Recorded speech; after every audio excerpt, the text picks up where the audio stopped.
Hello, kids. Welcome to this week in HSR 340. Some of you took the quiz and you got to a question, and I noticed this about Mr. Bow, and you were probably like, who is Mr. Bow? Or you didn't and just answered oxytocin, which was the correct answer. But this is Mr. Bow. And the likelihood of me getting emotional is probably pretty high. But so I've been doing this here class since 2021, I think 2020, 21. I don't remember.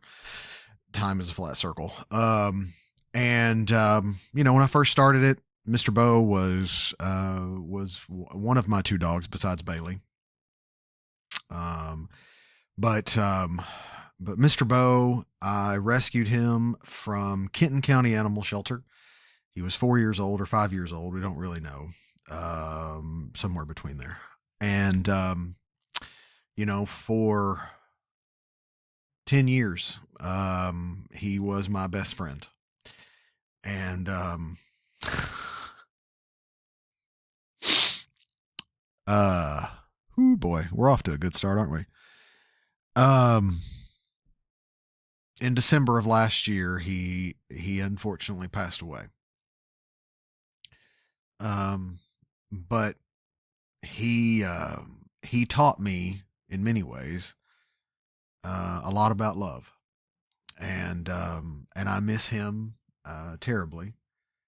I'm happy, Obviously, I've got Ramen and Soba, and they're great dogs, but you've probably had if you've had dogs, there's probably one dog that is sort of better than all the rest. You love all dogs kind of equally, but there's probably one dog that sticks with you more than others for whatever reason. And Mr. Bow was that dog for me. I don't know that I will ever love a dog quite like I love Mr. Bow. I know that I won't, but to the depth in which he and I had this understanding, and he was my best friend, and I miss him, and I miss him. Um, he had diabetes and peed everywhere. But he had diabetes, and that eventually is what got him. And I think he ended up having cancer.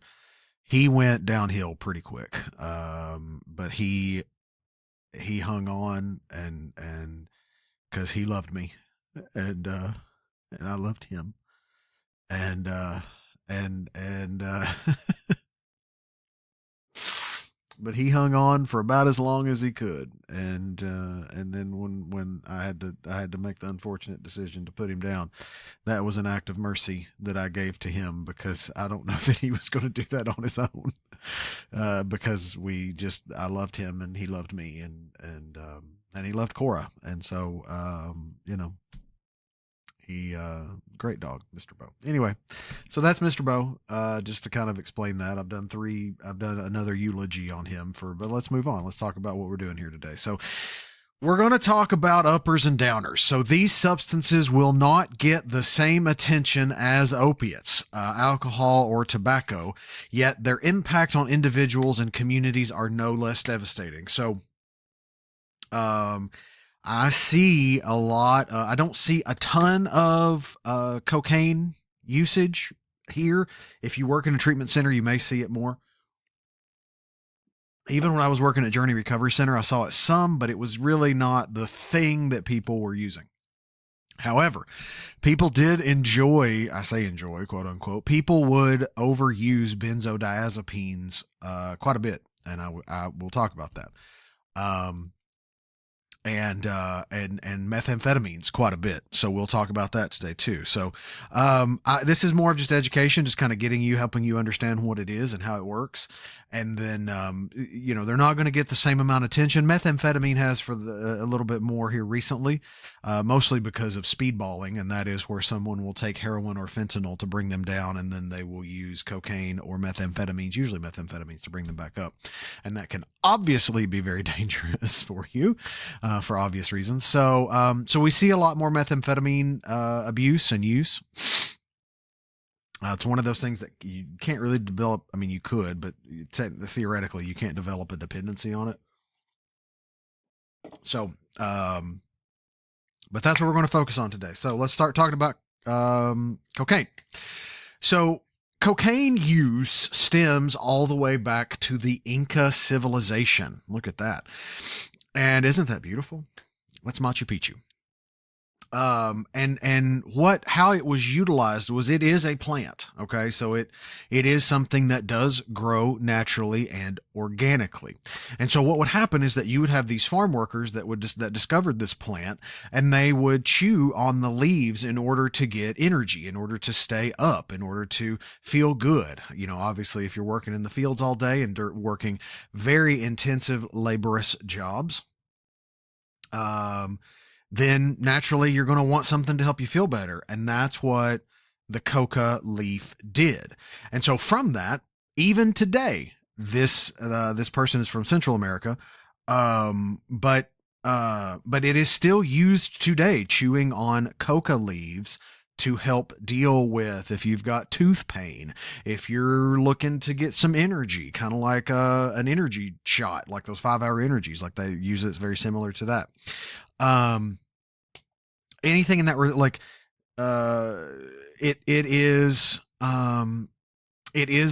was at one time considered a local anesthetic. Here, obviously, it is also being used in that way, especially for like dental pain, as I mentioned before. But it can also be just kind of used recreationally. Like, I want to go just kind of chew on a coca leaf, like kind of like chewing gum, right?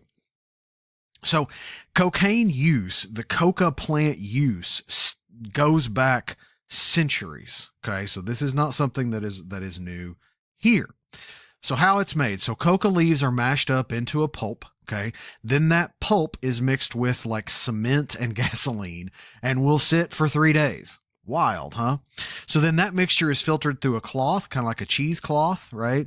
It strains, and then that produces a coca paste. So then more chemicals are added, filtered and dried, and ta-da, you have cocaine.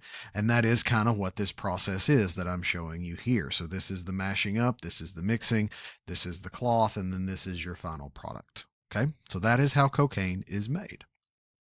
Now, how do we get it into its various forms? Again, coca leaves are dried and mixed with various chemicals, and that paste is formed. That paste can then be transitioned into a salt and dried to produce powder cocaine. Powder cocaine cannot be heated and smoked. Okay, it can only be snorted.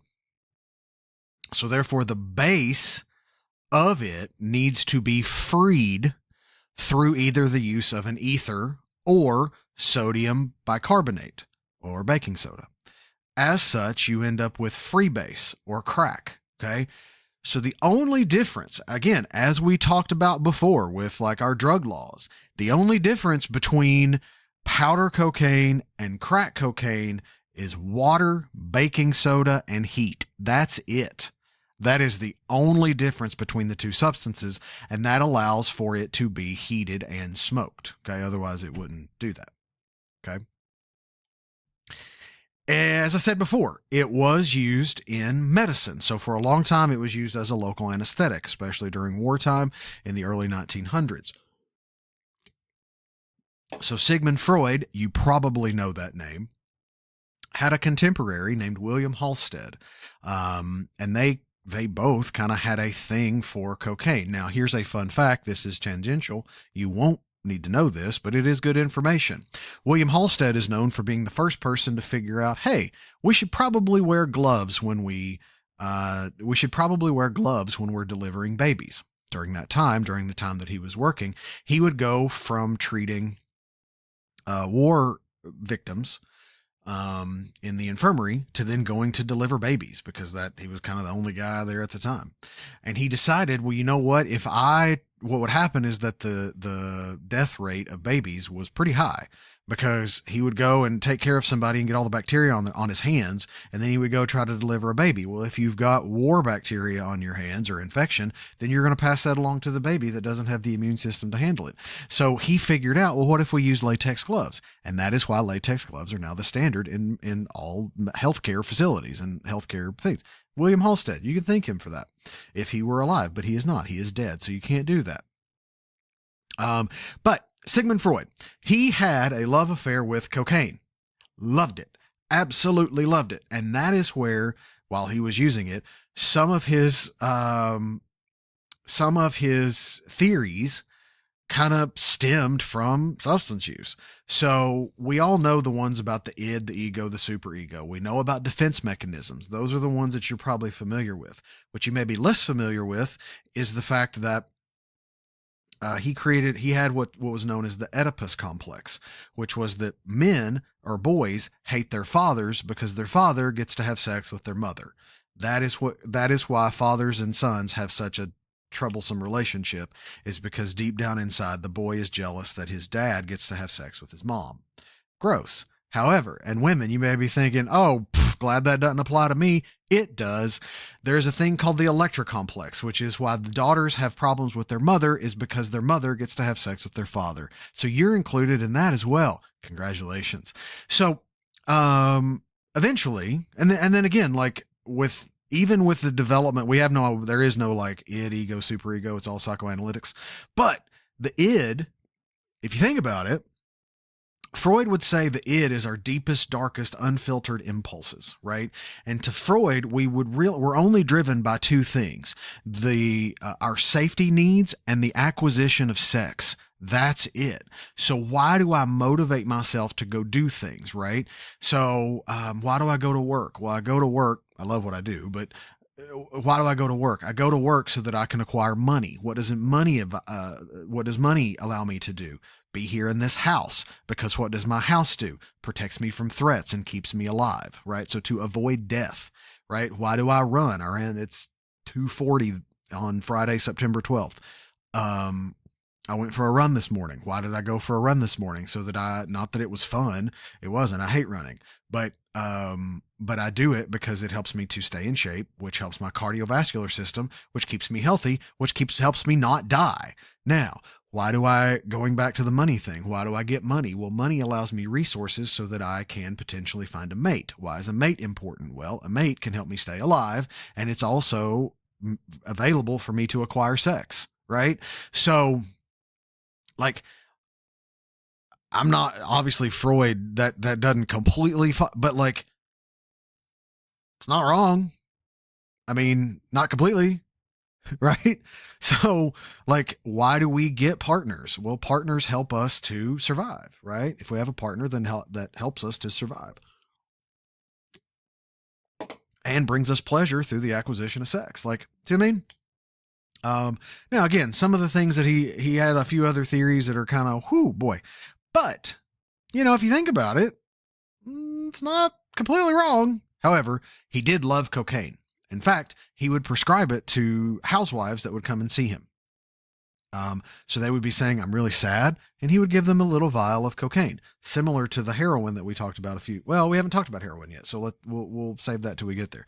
But cocaine was used as a medicine. Okay. Cause I mean, again, we talked about at the beginning, these are just chemicals that affect your body. So it was used as a medicine at one time. Okay. And here's the chemistry, right? So cocaine hydrochloride, right, cannot be heated and smoked. So you have to free the base. That base is the hydrochloride. Okay. Once that's gone, now you have free base cocaine or crack. Right? That's the only difference. That freeing of the base is through an ether. Right? Cool. Here's how it works. Okay. So you remember this from, I think it was last week, we talked about how the chemical signaling in the brain. Well, right here it is. Right? So cocaine blocks dopamine transporters, which means there is more dopamine available to be used in the synapse. Okay? And the more that there is, the more intensive the effect, because we have more receptor sites, and on and on and on and on and on, right? So that's how it works. It actually blocks dopamine transporters so that there is more dopamine available to the system. Okay? It's pretty simple. That's all it is. So let's switch gears to amphetamines, right? So these we had this thing called Stacker 2. Those of you that are a little older probably remember them at gas stations, and they had ephedra in them. And that ephedra was a lot. But It started out in the early 1900s with ephedrine, which treated asthma. Right. And then it's now only used, which is now used to treat low blood pressure. But this was put in supplements because ephedra is an amphetamine technically.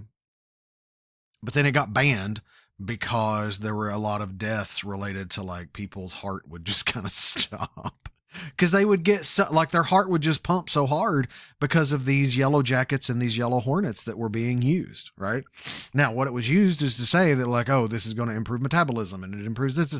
Yeah, because your heart is beating so fast it can't slow down. Right. So that was the problem. And then those got banned in 2004. So these are actually still around. They just don't have ephedra in them because they were being overused and they were killing folks. So these are, I remember in high school, I would have one of my teammates would go to the local gas station and he would get yellow jackets and use them before every game. And that's what kept him like pumped up and intense and all those things. So this was kind of how it started. And so what is the difference between amphetamines and methamphetamines? So really the only difference is a methyl group to the end of the chain. But this is important because it allows the amphetamine to block degradation due to monoamine oxidase, or MAO. You've probably heard that name, MAO inhibitor, right? You probably wondered, what is that? Monoamine oxidase. So monoamine oxidase degrades amine neurotransmitters, okay? And which neurotransmitters are amines? Dopamine, serotonin, epinephrine, and norepinephrine, okay? So I will say that again, now that you know the whole story, okay? So that methyl group allows for the amphetamine to block degradation of the neurotransmitter due to monoamine oxidase. Okay. It blocks it, doesn't let it happen. So monoamine oxidase will degrade amine neurotransmitters, which is naturally in there. So which of those are amines, right? So which ones is it actually affecting? Dopamine, serotonin, epinephrine, norepinephrine, which is why when you use those, it keeps more of that in the system, more of that available for you to use. Your body can't filter it out because it's still in there. That's how all of these drugs work, is they keep dopamine, they produce and keep dopamine in the synapse for you to use, and your body's not using it up, so you feel amazing. That makes sense? Okay. So you may be wondering to yourself, how do you, I hear about methamphetamines all the time. Maybe you watched Breaking Bad, which is a great show. If you haven't watched it, 10 out of 10 show. It's awesome. How do you even make meth? I mean, with all the hubbub and the whatever, like maybe you've ever wondered, like, how do I do this? So like, this is important because I may put this on a test. In fact, I probably will put this on a test. So actually making meth is pretty easy. The first step that you need to do is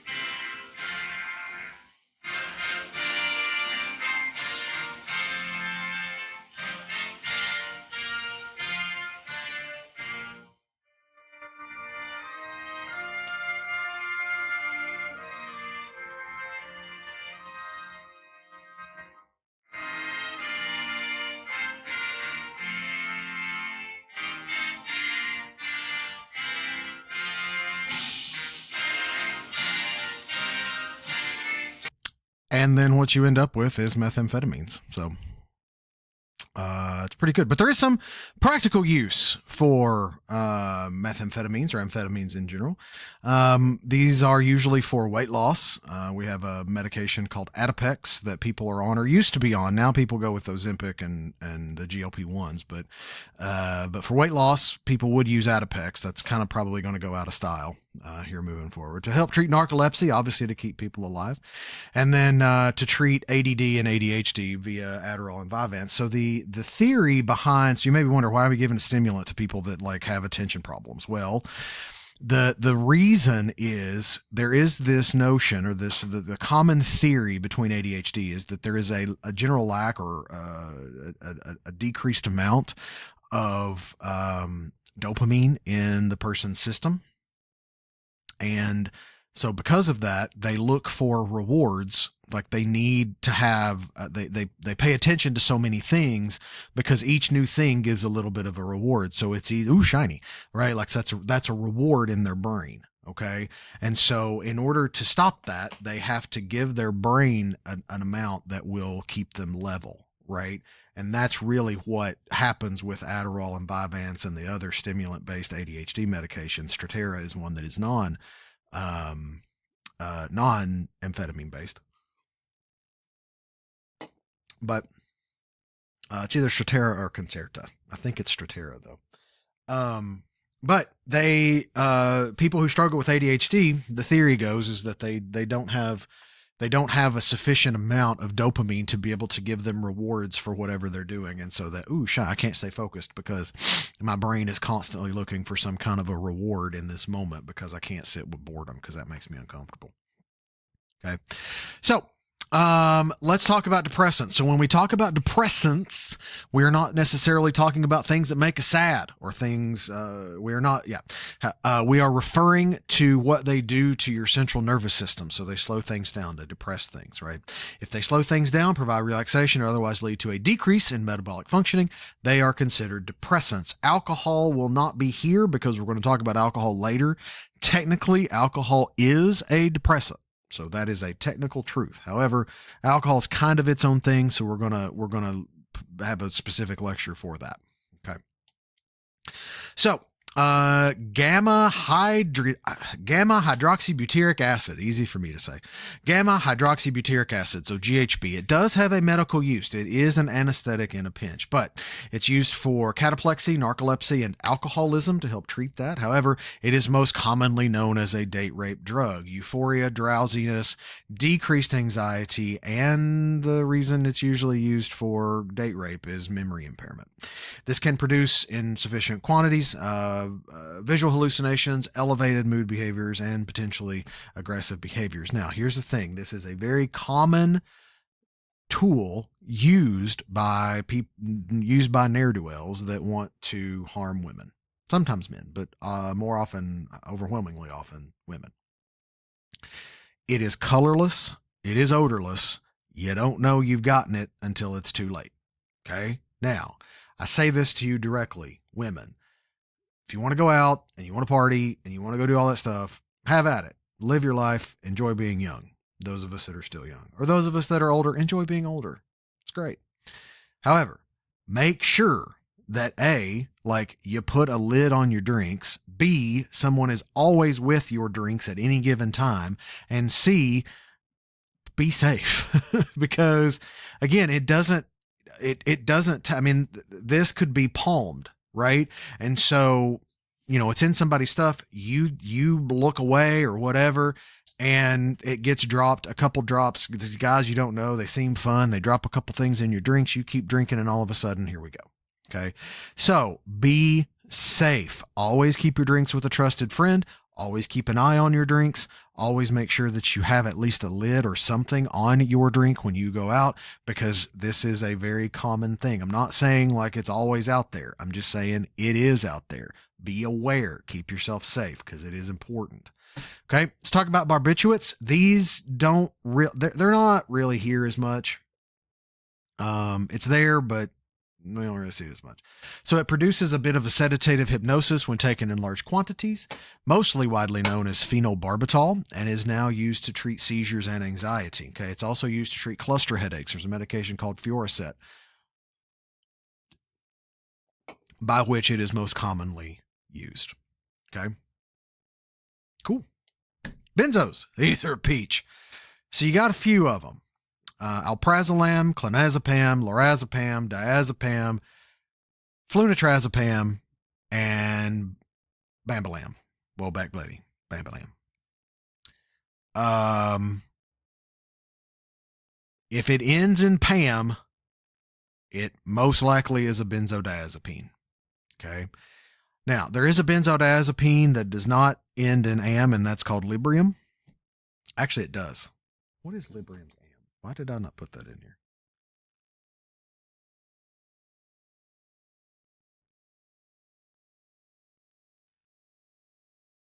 Actually, no, it is not.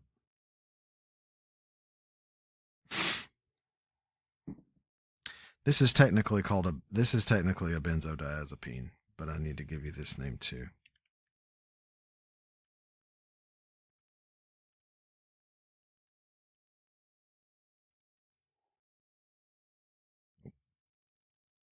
It's close.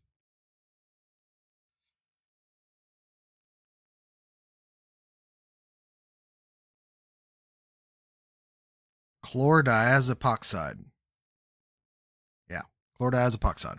There you go. Librium. So Xanax, Klonopin, Ativan, Valium, Rohypnol. Okay, those are your main benzodiazepines. Librium can treat alcohol withdrawal. They do have a here's the thing about benzos. They have a clinical use. There is something that is clinical about them. Okay. If somebody's got acute anxiety or panic attacks, or if there is a documented history of chronic anxiety, that it can impede their overall functioning. Here's the challenge. They're not necessarily to be used long term. Okay. And that is part of the problem. And I'll just be honest with you about this. They work really well. I mean, I'm not going to beat around the bush or try to say they work really well. They are absolutely effective. 1000% effective. They're really good, and that's why people love them. The challenge, though, is that they have a very high abuse potential, and they can sometimes be eventually used as a crutch. Anytime, and this is what you have to watch out for, especially with substance use disorder. Anytime somebody feels something uncomfortable, they'll run and take Xanax. Or anytime somebody is afraid that they may get anxiety, they'll run and get a Klonopin, right?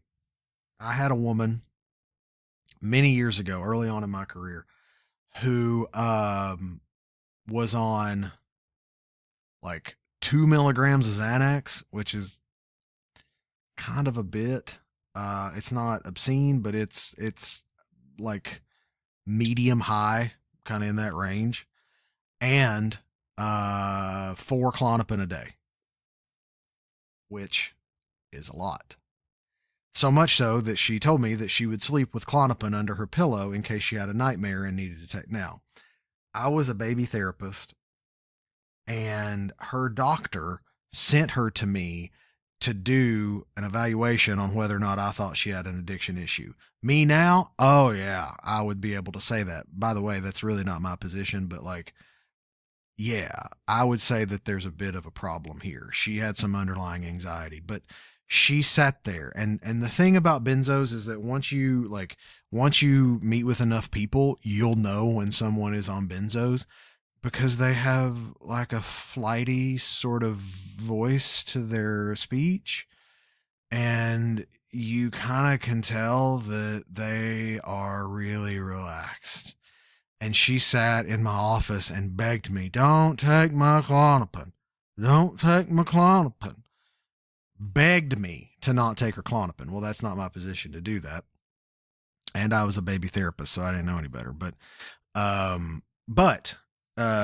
she was definitely on too much medication. And I mean, she convinced herself that but like there were some underlying things that she just really didn't want to deal with, and the Klonopin helped her to not deal with them. And that was why she took them. They work really well. The other thing about Xanax is, for whatever reason, it makes people want to steal. I don't know. And when you hear that for the first time, those of you that are in recovery, you know exactly what I'm talking about. Not that Xanax was your thing, but like, you know, people that would say the same thing, or that's probably something that you've heard in your time in recovery. But Xanax, for whatever reason, makes people want to steal stuff. I don't know why. Not everyone, but like they just want to steal stuff. And I've heard that multiple times. If it was like one or two people, I'd go, that's anecdotal. No, there's a lot of people that when they get on when they get on Xanax, they go to Kroger and just want to steal stuff. It's wild, but that's just an effect there. Here's the thing about benzos. Benzos are short term. What really needs to happen is somebody needs to be on therapy be in therapy to understand what's underneath the surface. Now they may not be ready to do that, and sometimes doctors just love to just say, "Fine, you're fine here. This is good. This is not dangerous. Whatever." And maybe that's true. However, oftentimes the therapy works better long term than this does in the short term. Okay, so that's really the challenge. Unfortunately, doing the therapy makes people uncomfortable and they don't like that. And I mean, I get that, but at the same time, like, as I put it here, I forgot that I put it back here. Long-term chronic use correlates with a higher rate of seizure if somebody suddenly stops. If they would like to discontinue, it's advisable for them to go to detox under the care of a medical facility or titrate down over time. So if someone is working with you and they say, I want to get off these benzos, cool, that's great. Highly encourage that. But if they've been on that for a long time, the risk of seizure is significantly higher, like a lot higher, because of what it does. And I'll talk about what it does, I think, next slide. But that risk of seizure goes way up. So if somebody is going to detox off benzos, they need to be under the care of someone or titrate down over time. Okay, cool. And then I put the impulse control thing. That's the stealing thing. Okay. Here's how benzodiazepines work. Okay. So it's going to slow down neural activity, right? You get all excited and there's all kinds of shit going on, right? And so it utilizes an inhibitory neurotransmitter called GABA, okay, or gamma aminobutyric acid. Okay. So it is an inhibitory neurotransmitter. If it binds to a neuron, it reduces the activity of that neuron. And this is called an allosteric effect. Okay. So here, right, whether it's this is a neurotransmitter basically, or a channel for things to move through. Okay. You can either do it with alcohol or you can do it with a benzo. Either way, it's going to inhibit or slow that down. Okay. So there's these channels for messages to move through. Okay. Ions and ion channels, and alcohol and the benzos will slow things down and inhibit its progress. And that's how it works. Right. So instead of getting all like, bah! You get slowed down. Okay, Sloan, is that even a word? I don't know that that's a word. Inhalants, not as popular with adults as they are with teenage or young adults, usually because of their accessibility. But these are gaseous anesthetics, nitrous oxide or whippets, nitriles, amyl nitrate poppers, or cleaning products, and then volatile solvents such as glue sniffing, otherwise known as huffers. You put glue in a bag and, right? Cleaning products that bleach, kind of very dangerous, obviously, but people do it. Okay. And so this is how it works. Okay. There is rapid absorption into the lungs because of the inhaling of such things. Within minutes, locomotor stimulation, euphoria, high dose. We've got a slowing down of our central nervous system, slurred speech, disorientation, weakness, and sedation. Here is how it is metabolized in your liver. Okay. And then you pee it out. Okay, so that's how it all works. Right? Repeated exposure will go to adipose tissues and then lipid-rich organs, brain, kidneys, adrenal glands, and your ovaries. It can cause some problems, obviously. When I was a sophomore in college, I actually had a classmate of mine pass away from inhalant. Computer cleaner, computer duster that you would use to spray off a keyboard or whatever. It's still around today, but huffed too much and it killed him. And it was very sad. It was finals week too. He was very good and a good person. And then they had a party during finals week and killed him. So it is very dangerous and it is something to really watch out for. Okay. On to week 6. Next week, we're going to talk about psychotropics and psychiatric medications. Remember your discussion boards this week. And I want to do a little brief thing here. So today, September 12th, is my daughter Avery's birthday right here. And then on September 15th, which is Monday, maybe when some of you all are watching this, is Cora's birthday, my other daughter. Okay. I am very blessed to have an amazing daughter that I've had now for 9 years. Cora, she's the one that looks like me if you haven't figured that out. Cora has been an absolute light in my life, and there is nothing better than being her dad. And Avery entering into my life 2 years ago, watching her sort of blossom into this beautiful young lady. Both of my daughters are beautiful, but to watch her blossom into what she is blossoming, she's in the seventh grade, which is bananas to me. But there is no greater privilege that I have than to be Cora's dad and to give Avery a man that she can look up to and that cares about her and that is consistent and shows up to her for her on a regular basis. And I love being a dad, and I love being a dad to these two beautiful young girls, and smart and funny, and how they've bonded as sisters has been amazing to watch. Um, and I just cannot say enough good things about my two little girls. So, if you're a parent, you kind of know what I'm talking about. If you're not a parent, you'll understand one day. You'll know when you're older. But man, life's a good thing. Life is a good thing, and there are so many good experiences. And I know there's a lot of craziness out there happening right now, but I do believe that the heart of life is good. Um, and um, and I just